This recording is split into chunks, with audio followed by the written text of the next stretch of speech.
So welcome everybody. This is a real turning point for the gallery because we have not had in-person programming for more than a year and a half. So this is so wonderful having everybody together, and you are in for a treat tonight, and we'll tell you a little bit more about that. First, I want to just welcome everybody and tell you that a number of people here have not been to the gallery before. And so I want to tell you just a little bit about it because it's a we think of it as being an unusual place. This is a non-commercial gallery. We are devoted to working with social justice organizations, trying to bring to light issues for people to think about and act upon. And to that end, we've worked with the ACLU and Human Rights Watch, and this is our second time working with the Bulletin of the Atomic Scientists, which has been a real thrill. So tonight, we are going to be talking about a little bit about the exhibit, but Katharine is going to be giving us a good deal of insight, and any of us who have heard her speak before know this is going to be a real treat. So human nature is this collaboration between the Weinberg-Newton Gallery and the Bulletin of the Atomic Scientists. And we have found that they have been the most amazing partners and collaborators, and we look forward to the next time that we can work on something. The exhibit features the work of many different artists, each one of whom is speaking in a different voice, in a different creative voice, and telling us in very nuanced ways about various issues having to do with climate change. So in the exhibit are Laura Ball, Stas Bernitka, Avius Donovan Chiaro, Karen Reimer, Matthew Ritchie, Reagan Rosberg, and our guest curator for this exhibit has been Cyndi Conn, who also is a board member of the Bulletin of the Atomic Scientists. And so she's worked closely with Nabiha Khan Giordano. Where are you? I don't see you out there. There she is in the back. Anyhow, so Nabiha is a co-director of the gallery and has worked closely with Cyndi on this wonderful exhibit. The exhibit encourages people to think about climate change, to worry about climate change, and most of all, to take action. And more than maybe any other exhibit that I can remember at the gallery, we've tried to build in activism into the exhibit. So on this wall, you have one piece that encourages people to write about ideas that can mitigate climate change. And what's interesting about that is that after a while, there's so many up there that people are now starting to debate with each other as to what is practical and what's not practical. And then we also have the computer set up where people can be in touch by putting in their zip code. They can be in touch with their US senator and hopefully tell him or her about how they feel about climate change and the actions that they'd like to see taking place. And then down on the end, you'll see many letters where people are encouraged to write about their relationship to Earth and to the planet. And those are also interesting. And they are also the subject of a video in the video room. So take a look at those. So now it is my pleasure to introduce Rachel Bronson, who is the CEO and president of the Bulletin of the Atomic Scientists, where she oversees publishing programs, the management of the doomsday clock, and yeah, well, that's one you really want to strive for, right? And growing activism around nuclear power and technologies and climate change. And so before coming to the Bulletin, Rachel was with the Chicago Council on Global Affairs in a number of different capacities, and she's also taught global energy at Kellogg. So she has a terrific background. And I want to tell you what is not on her official resume, and that is that she is one terrific person. She's an inspiring leader and a wonderful thought partner, and it is always a pleasure working with her, and she's just a nice person also. So with that, I'm going to turn it over to you, and you're in for a treat. Thank you. Thank you, David. So before I start, is the mic okay? Can everybody? Okay, perfect. Let me just start by thanking David and Jerry for this amazing space and inviting us to participate in the exhibits that they host. We're so thankful and grateful. Thank you, David and Jerry. Thank you to my team who's here throughout the audience, and to Nabiha for making sure that this has all come together. We're really grateful, and we're excited about the program tonight. I want to point out Karen Reimer is one of the artists here today. Oh. So you saw her quilts that she's been working on and thinking about climate. And she said, as we were talking there, she's like, any organization that has a doomsday clock, sign me up for that. So we're glad to be in your company tonight. And I want to, of course, welcome Katharine. We're so delighted. Katharine and I did an online Zoom event, and the idea that we could do this in person means it's good for the world. We're slowly, hopefully, coming out of COVID, but what a treat for me to be here tonight. So you're here for Katharine, so you know her bio, but let me just quickly give it to you so you can kind of locate her in this conversation. So Katharine is an atmospheric scientist whose research focuses on the understanding of what climate change means for people and the places where we live. She is the chief scientist for the Nature Conservancy, and we have Allison and Michelle here representing the Nature Conservancy. Thank you for joining us and partnering with us in this event. So Katharine is the chief scientist for the Nature Conservancy and the Horn Distinguished Professor and Endowed Professor of Public Policy and Public Law in the Department of Political Science at Texas Tech. Her book, which is on sale, and I highly recommend, Saving Us, came out in September of 2021, so quite recently. And Katharine hosts the PBS digital series Global Weirding, currently in its 5th season. Katharine has been named one of Time's 100 most influential people. You'll see why tonight. The United Nations Champion of the Environment and the World Evangelical Alliance's Climate Ambassador. So we are in for a treat.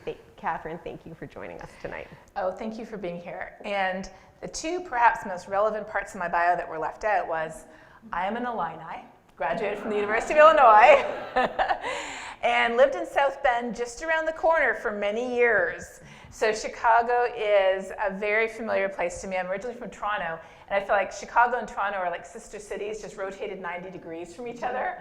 So it is great to be in Chicago again, and thank you for hosting this, and thank you, David, too. This is fantastic. Well, thank you. Okay, so let's jump in. We have limited time. I forgot to wear my watch, which, as the president that oversees the doomsday clock, is like really like appalling. So if I'm looking at my phone, I'm not checking. Oh. I'm not checking my emails. I'm just making sure that we're on time. Well, it's Sunday night. Everybody has 5 hours, right? Right. So let's start, Katharine. Saving Us. It's a terrific book, and it's about like engaging the public. But why don't you start, like, orient us? Why did you write this book, and what did you hope would come from it? So I didn't just decide to write a book. Writing a book is a huge amount of work that I would not wish on anyone.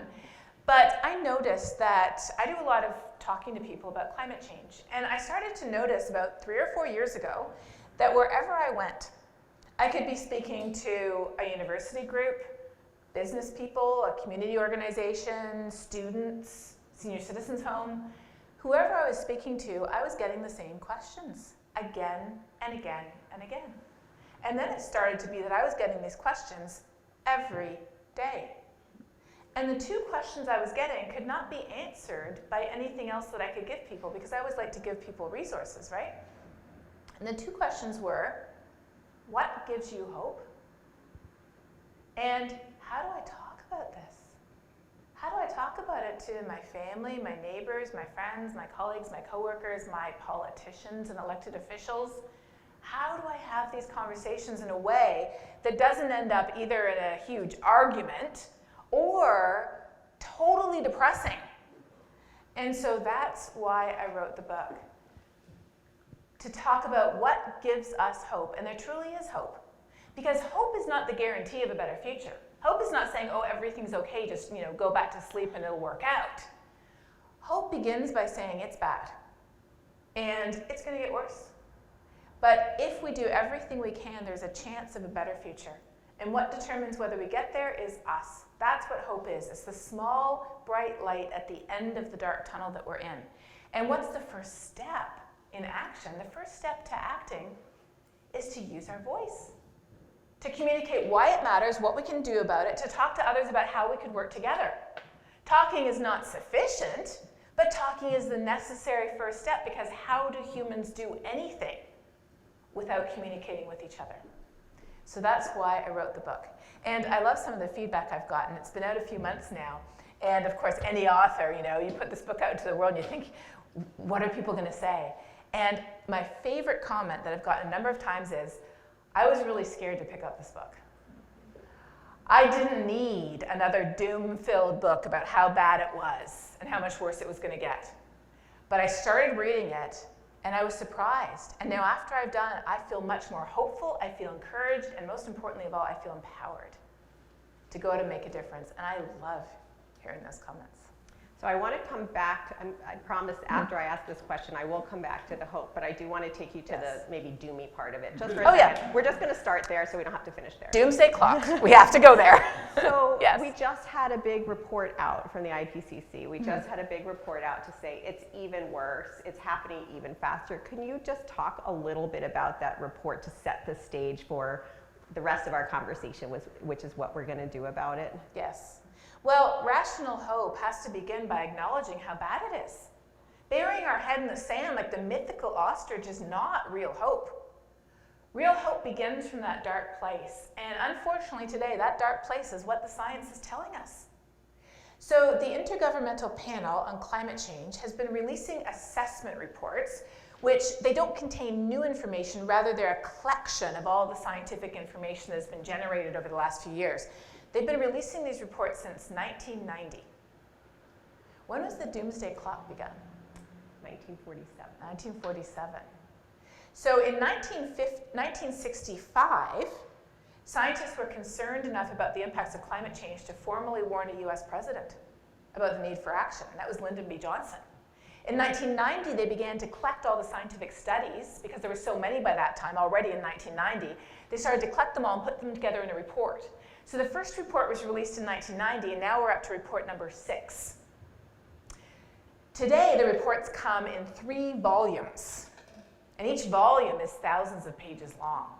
I think of them as doorstops of doom. So, volume number 1 was released in August, and it talked about the physical changes that we see happening in this planet. What's happening to global temperature, to ice sheets in the Arctic, to glaciers on the tops of mountains, and what will happen in the future. What do our climate models say will happen depending on the choices we make? That was volume 1. Volume 2 came out last Monday. Volume 2 focuses on how climate change is affecting us and our world. What is happening right here? What is happening right now? How is that affecting the air we breathe, the food we eat, the water we drink, our economy, the safety of our homes? How are we preparing and building resilience to the impacts that are already happening today? How are people being affected? A key result, a key conclusion of that report was every single one of us is being affected by climate change. But those who have contributed the least are being affected the most. The 3.5 billion poorest people in the world, they've contributed 7% of global emissions, yet they're bearing the brunt of the impacts. And the next key result of this report was this. If we don't cut our emissions as much as possible, as fast as possible, we can't adapt. We can't. So we have to adapt as much as we can, but we have to cut our emissions. And report number 3 is coming out in a few weeks, volume 3, and it's all about what we can do. So stay tuned for that, because that's, it's real, it's us. That's volume number 1. The impacts are serious, that's volume number 2. And volume number 3 is there are solutions, and our future truly is in our hands. That's a perfect segue. And just to conclude on this, I saw this UN Secretary General, when referring back to this volume 2 that just came out, he called it, quote, an atlas of human suffering and a damning indictment of failed climate leadership. It's so awful. So, Katharine, with that... Oh, sorry, and let me just say yes. Okay, you want to dwell on that. Well, yes, I'll dwell on that for just a second. So report number 1, they sort of nicknamed the Code Red report. That's like the alarm is going off. What is the second report? I call it the your house is on fire. Like when the alarm goes off, you look around, what's on fire? Report number 2, it's your house. That's what's on fire. Mm-hmm. Number 3 is going to be, here's the fire extinguisher. Head to it as fast as you can. Yeah. Mm-hmm. So let's pick up on that, because one of the takeaways of your book is you really just need to talk about it, and everybody has influence somehow in some community. And I was using that and citing you in that in a lot of the media we were doing, because you had this example of the scuba diver, I think it was, that you talked about, that we all have some sort of influence. We just have to think whether it's on the playground picking up your kids, whether it's in your church, synagogue, or mosque, whether it's you're a scuba diver. Talk about that notion of that we should all think about where we can have impact, and it doesn't have to be by creating national policy. Mm-hmm. So often we hear about climate change, and we hear how urgent it is, we hear how important it is, we hear about how it's a threat multiplier affecting every aspect of our lives today, and then we say, well, what should we do about it? And people are like, change your light bulb and eat more plants. Now, don't get me wrong, changing your light bulbs and eating more plants are very good things to do. I do them, and I recommend that you do them too. But we know instinctively that's not going to fix the global problem. So then people start to despair, and I have seen despair increasing exponentially over the last year, because we feel like we do everything we can. I was talking to one woman who is so conservative with her plastic that she literally generates enough plastic that you could just hold it in your hand over the course of a year. And then she had a heart attack, and she ended up in the hospital, and she said in one day they wasted more plastic than I produced in my entire life. You hear about people who say, well, I've stopped flying, and I only fly when I bundle events, and we're going to talk a little bit about that. But then you hear about an airline running 3,000 empty flights just to keep their gate assignments. And we despair. We think, what difference can I make? And here's the thing, though. When we despair, when we decide we're doomed, that's the only thing that will truly doom us. If we don't think there's anything we can do, then we do nothing. And if we do nothing, we are doomed. So what is it that we can do that makes a difference? When we engage within the systems that we're placed in, when we use our voice to advocate for change, that's the way the world has changed before. How were civil rights enacted? Was it because the president of the US woke up one day and said, oh, really, we should enact civil rights? No, it was not. It was because a lot of people who were not famous or rich or wealthy or influential, but they had the courage of their convictions and they had their voices, they decided the world had to be a different place, and they used those voices. Despite threats, despite intimidation, despite despair and discouragement, they used their voices until the world changed. Every single major societal change we can think of started with people using their voices wherever they were. So I encourage people in the book to sort of take an inventory of who they are and look for ways that you can begin a conversation with something that you already hold near and dear to your heart with somebody else who does too. So for example, I mean, obviously I'm a scientist, so a lot of people find science to be very cool, very exciting. Museum of Science and Industry, right? Yes, right there. So people are sometimes engaged on the science. But even closer to my heart, I'm a mom. Despite what he did to me, I still love him. This is a broken hand. And so I helped to found an organization called Science Moms that you can find online. It's all about helping moms, and oh yes, dads and grandparents too, engage their voices on behalf of their kids, because that's what we're passionate about. I love skiing, and so I talk to people about how our snow is going one way fast, and there's a great organization called Protect Our Winters that's all about athletes, including many of our Olympic athletes who just finished the Olympics, who are talking about here's why we care about climate change. In my book, the story you were alluding to was, I was speaking at West Coast University, and a fellow scientist came up to me after my talk about communication, about how important it is that we engage with our communities. He said, I've been trying to get in the door with our local churches, and I just can't get my foot in the door. How would you recommend that I begin? So I said, the best place to begin is with whatever faith tradition you're from. So I said, who are you affiliated with? Where do you attend? And he said, I'm an atheist. I said, stop. You're not the right person, but that's okay, because there are other people who can reach those communities. I said, what do you love doing? He said, science. I said, of course. That's why we're scientists. We all love science. But I said, what else? He said, are you a member of the Rotary Club? No. Do you hike? No. Are you involved in community organizations? No. Do you bird? No. But then he started to get into it, and he said sort of hesitantly, well, I dive. Does that count? And I said, yes. And then he really got into it, and he said, I actually have some records for some deep dives. I dive a lot. I'm a marine ecologist, so I understand what's happening in the ocean. I said, don't you think that our PADI certification programs need somebody who's part of that program telling them how climate change is affecting the oceans? And how, as divers, they can even be part of citizen science programs, observing what's happening in the oceans and documenting it. So every single one of us, we have that potential for that ripple effect. I have stories of 7-year-old children in their schools starting a ripple effect by tossing that stone, so to speak, into the pond. There's stories of people who work at companies and organizations and faith groups and neighborhoods and cities. Every single change we have seen in the world began with what? Began with someone having a conversation. As Bill McKibben says, who's a wonderful author who's been working on these issues for decades, he says, the most important thing an individual can do right now, at this point in time where we sit today, is not be such an individual. And what does he mean by that? He means using our voice to interact with and band together with others. So we have groups of high school students in Indiana writing legislation for the Indiana legislator, getting Republican and Democrat support for their bills. We have some of the largest companies in the world making massive changes, not because the CEO decided to do so, but because the employees used their voices. We have universities and churches divesting from fossil fuel investments. We have artists using their voice, and you saw their voice expressed in these works around you. I am biased, I love fabric arts.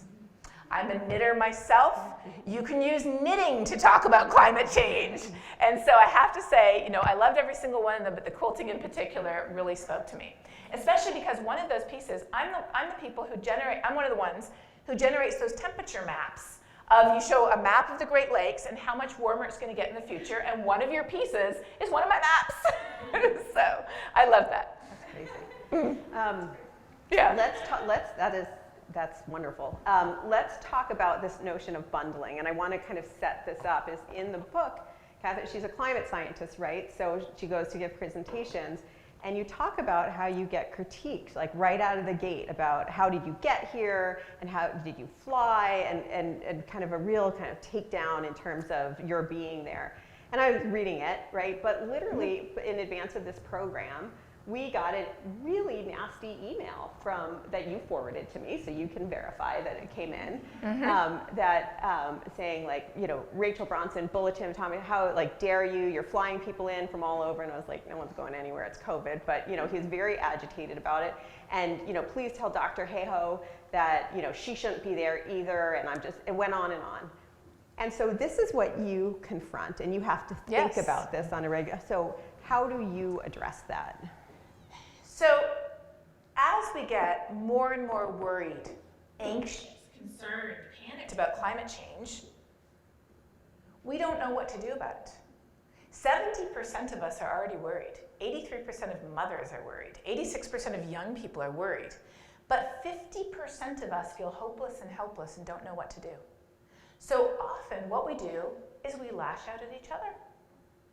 We see someone else doing something and we attack them. I have seen the rise of that exponentially on social media to the point where about a month or two ago, I just decided one morning, I said, I'm just going to set a clock for 3 hours. And on Twitter, only on Twitter. Now on Instagram, people are usually pretty nice. Twitter, not so much. So I set a clock and I said, I'm going to count the number of times I see somebody guilting or shaming me for something. So I did. You know how many times it was in 3 hours? It was 12 times. Now, a third of those were people who I call dismissives, people who reject the reality of climate change and say, how dare you say climate is changing if you drive a car. 2/3 of them were people who were absolutely panicked about climate change and said, how dare you, and you know, they would even come up with things to guilt me and shame me over. It wasn't even anything I said or did, they were just coming up with it. It is a natural human reaction when we are so anxious, we are so panicked, we are so worried, and we don't know what to do about it, that we decide to turn on each other. Is that going to fix the problem? No. Two of the hardest chapters I wrote in my book, but I think the most important chapters, are the chapters on fear and guilt. And in the guilt chapter, I start off by sharing a story where I was with a group of faith leaders talking about how do we get faith communities involved in climate action. And there's tremendous power there because around the world, 85% of people belong to some faith tradition. And every major faith tradition has at its core a concept of stewardship or care over creation and caring for those less fortunate than us. It doesn't matter what you call yourself or where you live, those are core tenets of every major world religion.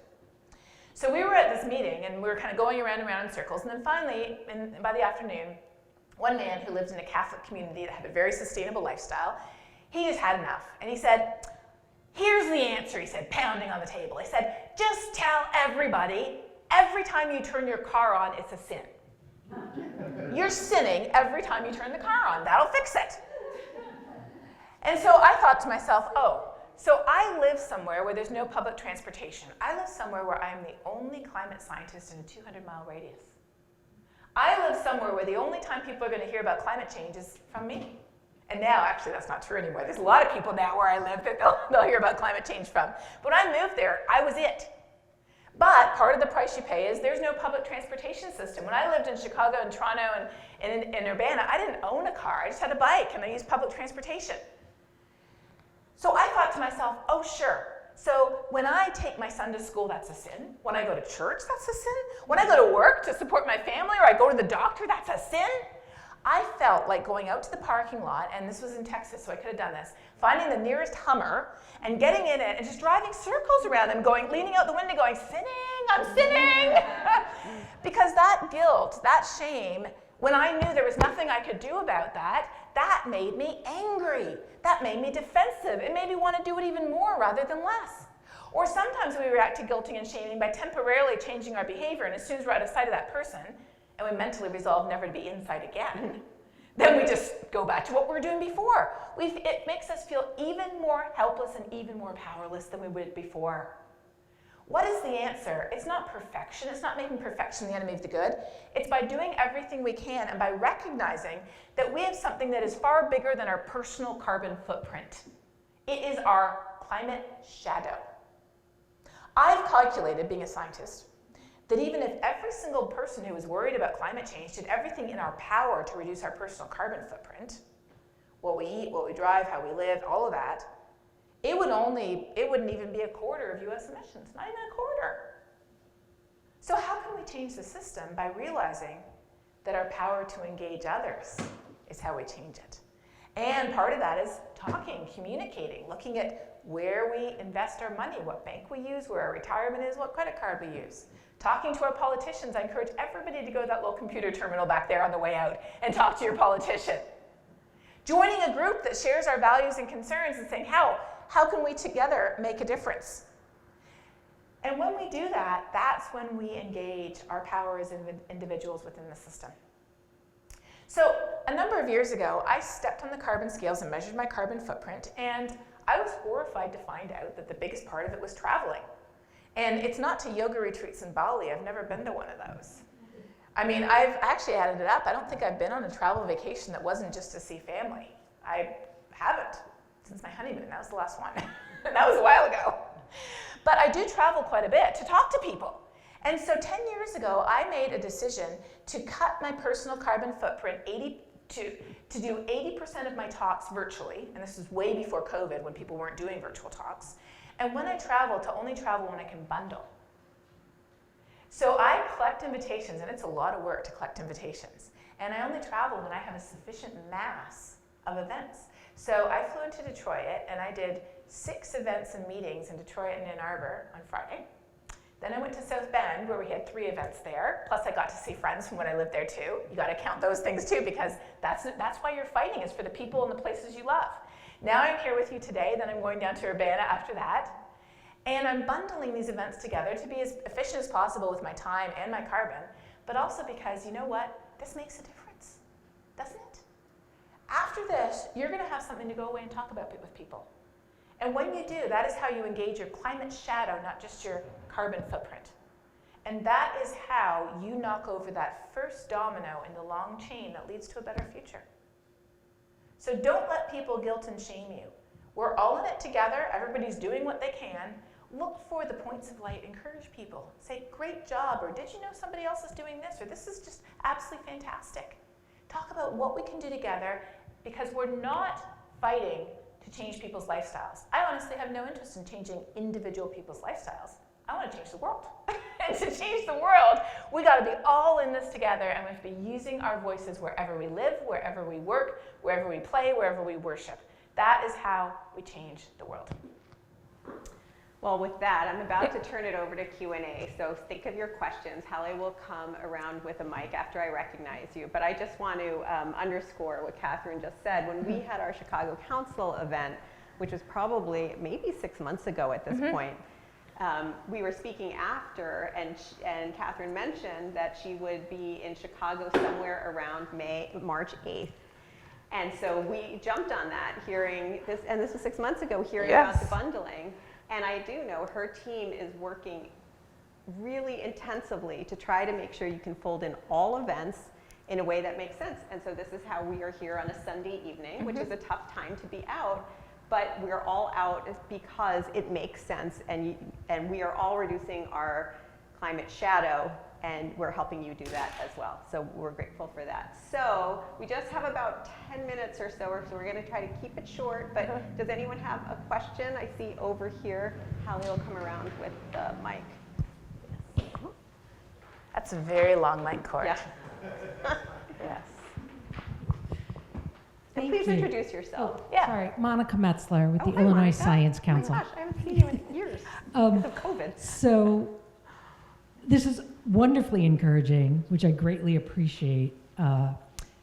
My question is, I've been obsessed, like so many, with science communication for a very long time, and now with the communication around Ukraine and that foreign policy, which is fascinating. And I can see how a lot of people are watching the super fast, super generous outpouring that's going on, the number of countries coming together and moving with lightning speed on this, because it is a tragic thing. But then you've got the climate scientists saying, we've been talking about this for decades and how it is impacting way more people, frankly. Yes. So do you have any thoughts or ideas about how the science community perhaps can do some sort of shift in its communication to improve the urgency with which people address climate change? Thanks. Thank you for asking that. I do have some ideas. Okay. So I mentioned earlier, 70% of us are worried. 70% of us believe that climate change will affect plants and animals, non-human species. About 70% of us believe that climate change will affect future generations, not us. About 70% of us believe that climate change will affect developing countries, not this one. And only 40% of us think the climate change will affect us. That's something called psychological distance. And we humans are really good at psychological distance. We push those risks far away from us and say, oh, that's a future risk or a distant risk, or that only matters to those people over there, not us. Why do we do that? We do it when we don't know how to respond to the risk. So I read a study a while ago that looked at BBC headlines on climate change. And BBC headlines are quite good, but it didn't look at the headline, it looked at the image that accompanied the headline. And what do you think the vast majority of images, photographs were of? Icebergs and polar bears. And unless you're a polar bear or you live on an iceberg, that is not as relevant to you as flooding in the streets of Chicago, or wildfires on the West Coast, or a massive hurricane hitting the Gulf Coast. So when we communicate our science, we have to address the two biggest problems we have. The two biggest problems are not lack of access to the facts. We've known since the 1850s that burning coal produced heat-trapping gases that were building up in the atmosphere, causing the planet to warm. The two biggest problems we have are this. We don't understand why it matters here and now, and we don't know what we can do about it, and we have to talk about both of those at the same time. So we have to talk about how climate is changing here in Chicago or Illinois, and I would like to just say, the Nature Conservancy Illinois just finished a fantastic climate impacts report for Illinois, co-led by my former advisor. I was one of the contributors to the Chicago Action Plan 10 years ago, where we talked about how, for example, if we don't cut our emissions, the 1995 Chicago heat wave that was responsible for hundreds of deaths, we'd have 3 of those a year. Now that's a bit different than polar bears, right? But if we cut our emissions, we'd have 3 a decade, and if we green our roofs and reduce the urban heat island effect, we could be down to 1 a decade. So talk about here and now, and you have resources for Chicago, and you have resources for Illinois that talks about here and now, but then also talk about what solutions look like. Talk about the expanded bike lanes in Chicago, about the Green Roofs program. Talk about public transportation, talk about greening low-income neighborhoods to help protect them from heat waves and clean up their air, and provide flood control, and improve people's mental health, and take up carbon too, because all living things as they grow take up carbon. We have to talk about why it matters here and now, and what real solutions look like, and that is what empowers people, and that is what leads to action. I talk about that in my book too. Dan? Hello, Dan Misch. I'm a former nuclear engineer now working in the renewable energy industry. Can you give us a preview of Volume 3? What is the fire extinguisher? Of course. And you would ask that, wouldn't you? So what I often see, too, out of the fear and anxiety that people have is they just attach themselves to a single solution. And they decide if everybody did X, it would fix the whole problem. It won't. There's no silver bullet. There is no one solution that will fix this whole problem. But there's a lot of silver buckshot. There are so many different things we can do. And I believe that in the variety, we can find hope. Because, for example, I live in a place where there isn't public transportation, so that's not an option for me. So what did I do? I got a plug-in car and I got solar panels that were made by a company in San Antonio who employed out-of-work oil patch workers when they lost their jobs the last time energy prices fell. Part of the just transition. If I lived in Chicago, I wouldn't have a car anymore. if I was able to live downtown. So what do the big solutions look like? First of all, we have to stop putting so much carbon into the atmosphere. Number one. How do we do that? Good old-fashioned efficiency would reduce our carbon emissions 50% by 2030 and save us money too. Accelerating the transition to clean energy that doesn't produce carbon emissions, that would take care of the rest of it. Developing new high-tech solutions like low and eventually zero carbon biofuels for airplanes as well as electric airplanes. There's some big high-hanging fruit there, but people are working on it. So that's number one. Number two is we have to take carbon out of the atmosphere. Because it turns out that carbon is the building block of life. We just have too much of it in one place. If we could put more carbon back into our ecosystems and more carbon back into our soil, that is a great thing. And that's a big part of what the Nature Conservancy does. It's not just planting trees. Restoring and building coastal wetlands and river wetlands protect us from floods and take carbon out, filter nutrients and filter pollutants and fertilizers, and help us be more resilient to climate change. Restoring grasslands, manage grazing of bison who used to run through these grasslands and these prairies. Conserving forests that already exist, restoring ecosystems that are degraded, putting all that carbon back where we want it, which cleans up our air and our water, protects biodiversity, and it helps with climate change too. Then, number three, we have to build resilience to the risks that are already here. So I was one of the authors on the Chicago Climate Action Plan, and I showed that heavy rainfall and flood events is increasing in Chicago. And when those floods increase, first of all, it slows down and even stops some aspects of our public transportation. You know, underpasses flood and the buses can't get through. Floods people's basements, insurance rates go through the roof. So a couple of years after that, Farmers Insurance actually sued the city of Chicago and Cook County, saying that it had failed to prepare for the impacts of climate change on increased flood risk, and the insurance companies were picking up the tab. And they couldn't say they didn't know, because we'd written the report. But what did the city do? So they built a new reservoir to hold floodwaters. That was a number of years ago. They've taken quite a bit of action to, provide green infrastructure that soaks up those floodwaters and takes up the water where we need it. So these are the three things we have to do. Stop putting so much carbon into the atmosphere, start taking it out, putting it where we want it, and build resilience to the risks we can no longer avoid. And believe me, whoever you are, wherever you live, there are things that each one of us can do as a neighborhood, as a homeowner, as a city, as an organization, as a business, as a property owner. Whoever we are, there is something that we can do in each of those categories to make a difference. And to conclude with the science, what the IPCC says again is what? Every action matters. Every action matters. Over here. Oh, just wait to the microphone. Wait for the mic. Sorry. This is going to be the last question.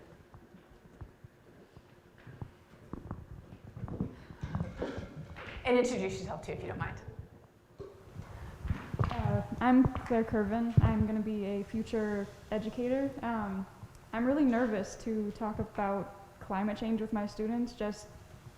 I don't know how to avoid the whole guilting or bullying phenomenon that happens. And I think that would be really big in, I guess, the student population.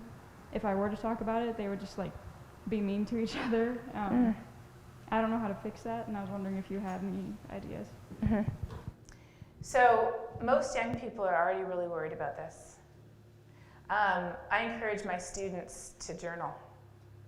And I ask them to just, share whatever it is that's on your mind. And so many of them share so many fears that they have for their family, for the places they live, for their future.